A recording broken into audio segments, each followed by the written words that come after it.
এটা হয় তার কারণ হচ্ছে কি হয় সেটা হচ্ছে যে আমি একমাত্র সেফ লোক যে বিয়ে করিনি। বাকি আমার যে বন্ধু বান্ধব গেছে তারা প্রত্যেকে বিয়ে করেছে, তাই ঠাকুর ঘরে খেয়ে ও কলা খায়নি বলে আমার দিকে বলে দেওয়াটা খুব ভালো, আর আমি সেটা এনজয় করি, আমার খুব একটা গায়ে লাগে না যে আমার বন্ধু বান্ধব বাঁচবার জন্য আমার ঘরে কলা ভাঙবার চেষ্টা করছে। আর আমার তো আমবাগান, আমার কোনো অসুবিধাই হয় না, ঠিক আছে তো দুটো কলা গাছ তুই রেখেই যা। তো যেটা হয় যেটা হয় আর কি, আমি ওয়ার্কিং স্পেসে যখন আমি থাকি তখন আই ডোন্ট নো এনিবডি, সে আমার বন্ধু না বান্ধব।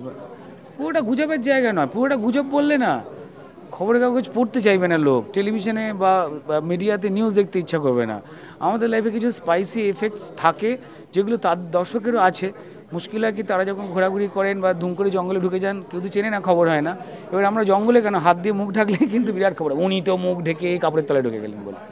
আমাদের লাইফে আমি চাই এরকম একটা ঘটনা ঘটুক যেখানে অমুক তমুক হোক। দেখো আমার কেসের জায়গা হচ্ছে যে, যেহেতু মেয়েরা তো জেনারেলি বলে না তার টিফিন কৌটো কতগুলো, কেরিয়ার কতগুলো বলে না, তা সারাক্ষণই বলে এই মাত্র বয়ফ্রেন্ডের পর তুমি প্রথম, বলে হাত ধরে কাঁপে। তো আমার এটা খুব ভালো লাগে।